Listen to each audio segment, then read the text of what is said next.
ಇನ್ನು ರೈಲ್ವೆ ಕ್ಷೇತ್ರಕ್ಕೆ ಸಂಬಂಧಪಟ್ಟಂಗೆ ಮಾತಾಡೋದಾದ್ರೆ 3 ಪ್ರಮುಖ ರೈಲ್ವೆ ಕಾರಿಡಾರ್ ಅದನ್ನು ನಿರ್ಮಿಸುವಂತ ಗುರಿ ಇದನ್ನು ಪ್ರಕಟಿಸಲಾಗಿದೆ.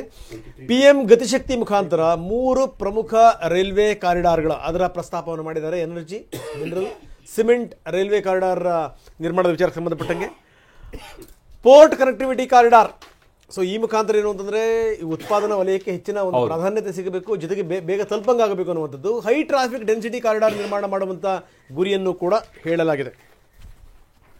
ಅಂದ್ರೆ ನಿಮಗೆ ರಸ್ತೆ ಸಂಪರ್ಕ ಜೊತೆಗೆ ಸಮುದ್ರಕ್ಕೆ ಕೊಡುವಂತಹ ಕನೆಕ್ಟಿವಿಟಿ ಅದನ್ನು ಉತ್ತಮಗೊಳಿಸಬೇಕಂತ ನಿಟ್ಟಿನಲ್ಲಿ ರೈಲ್ವೆ ಕಾರಿಡಾರ್ ಗಳನ್ನ ನಿರ್ಮಾಣ ಮಾಡೋದು, ಅದನ್ನ ಪೋರ್ಟ್ ಗಳಿಗೆ ಕನೆಕ್ಟಿವಿಟಿ ಕೊಡಬೇಕು ಅನ್ನುವಂತ ನಿಟ್ಟಿನಲ್ಲಿ ನಿರ್ಧರಿಸಲಾಗಿದೆ. ಅದಕ್ಕೂ ಸ್ವಲ್ಪ ಅಂಕಿ ಸಂಖ್ಯೆಯನ್ನೆಲ್ಲ ಕೊಡ್ತಾ ಇದ್ರು. ಕಳೆದ ಒಂದು 10-12 ವರ್ಷಗಳಲ್ಲಿ ಹೇಗೆ ಈ ಸಮುದ್ರ ಯಾನದ ಮುಖೇನವಾಗಿ ಆಗ್ತಾ ಇರುವಂತ ಈ ಸಾಮಾನು ಸರಕುಗಳ ಅದು ಟ್ರಾನ್ಸ್ಪೋರ್ಟೇಷನ್ ಯಾವ ಮಟ್ಟಿಗೆ ಹೆಚ್ಚಳ ಆಗಿದೆ, ಅದರಿಂದ ಎಷ್ಟು ಆದಾಯವನ್ನ ನಾವು ಗಳಿಸ್ತಾ ಇದ್ದೀವಿ, ಅದ್ರಲ್ಲಿ ಏನು ಸುಧಾರಣೆ ತಂದಿದ್ದೀವಿ ಅನ್ನೋಂತ ಹೇಳ್ತಾ ಇದ್ರು.